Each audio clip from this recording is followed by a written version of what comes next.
Pada suatu hari Sabat, Yesus datang ke rumah salah seorang pemimpin dari orang-orang Farisi untuk makan di situ. Semua yang hadir mengamat-amati dia dengan saksama. Tiba-tiba datanglah seorang yang sakit busung air berdiri di hadapannya. Lalu Yesus berkata kepada ahli-ahli Taurat dan orang-orang Farisi itu, katanya, "Diperbolehkankah menyembuhkan orang pada hari Sabat atau tidak?" Mereka itu diam semuanya. Lalu ia memegang tangan orang sakit itu dan menyembuhkannya dan menyuruhnya pergi. Kemudian ia berkata kepada mereka, "Siapakah di antara kamu yang tidak segera menarik keluar anaknya atau lembunya kalau terperosok ke dalam sebuah sumur, meskipun pada hari Sabat?" Mereka tidak sanggup membantahnya. Demikianlah Injil Tuhan.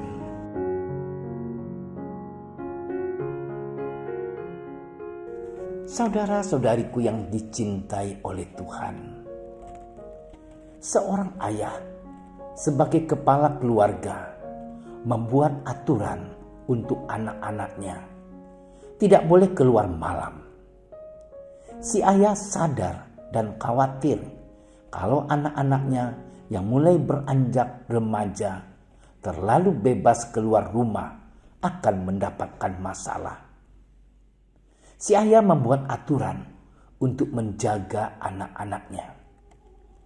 Akan tetapi aturan itu tidak sepenuhnya diterima semua anaknya. Ada yang merasa kebebasannya dibatasi oleh aturan itu. Si ayah membuat aturan itu semata-mata untuk menjaga anak-anaknya. Si ayah membuat aturan bukan untuk menyusahkan anak-anaknya, tetapi karena didasari rasa cinta, rasa tanggung jawab yang mendorong si ayah itu membuat aturan supaya anak-anaknya tidak mendapatkan celaka atau kesusahan. Dalam kehidupan berbangsa dan beragama, kita memiliki sebuah aturan atau undang-undang.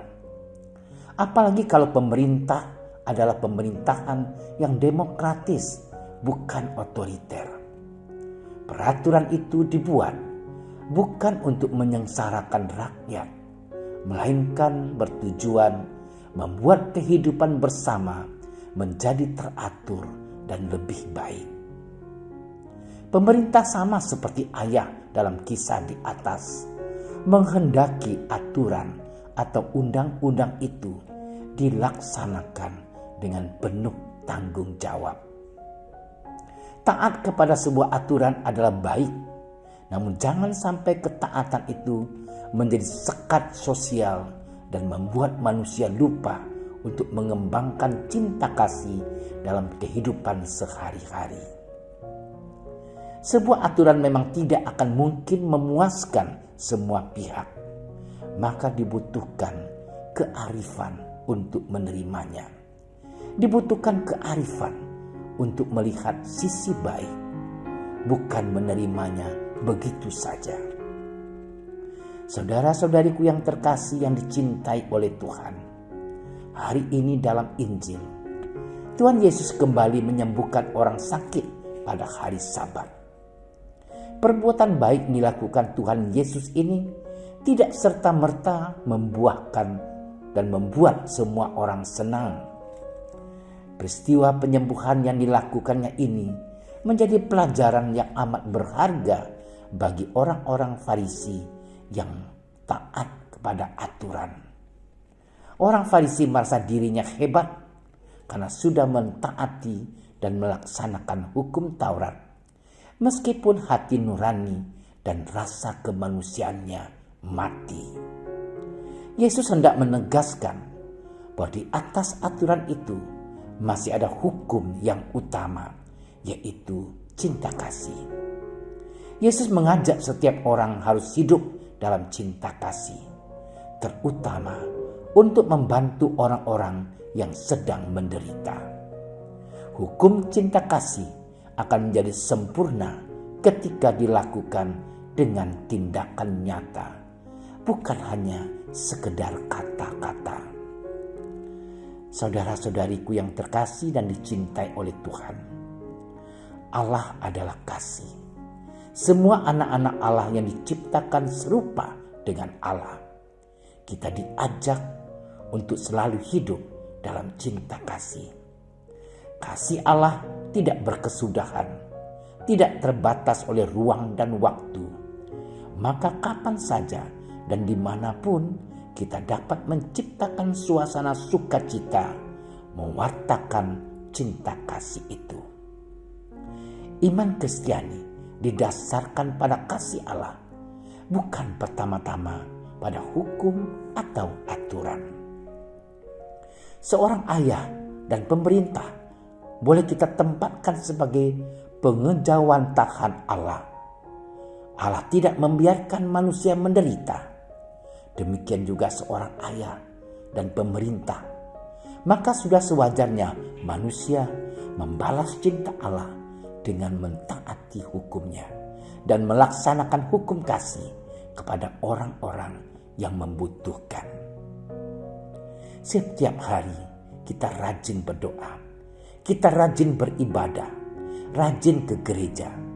Tetapi sekaligus dalam kehidupan sehari-hari masih banyak orang-orang yang hidupnya kurang beruntung, baik dari segi ekonomi dan pendidikan. Bagaimana sikap kita? Apakah kita berpangku tangan seolah-olah tidak tahu dan membiarkan mereka menderita?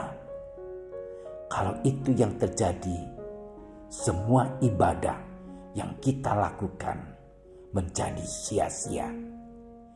Ibadah dan ketaatan hukum kepada Allah menjadi sempurna kalau kita bisa mengasihi sesama, terutama yang menderita dan membutuhkan pertolongan. Ya Allah, bantulah kami agar senantiasa tergerak dan mau membagikan cinta-Mu kepada orang-orang yang mengalami penderitaan, sehingga mereka juga boleh merasakan cinta-Mu yang sungguh besar ini. Demi Kristus, Tuhan dan Juru Selamat kami. Amin. Terima kasih sudah menyaksikan renungan hari ini. Jangan lupa like, subscribe, dan aktifkan tombol loncengnya agar Anda yang pertama mendapatkan notifikasi updatean renungan harian dari Komsos Keuskupan Padang. Dan bagikan ke sosial media agar saudara-saudara kita dapat mendengarkan dan merenungkan firman Tuhan.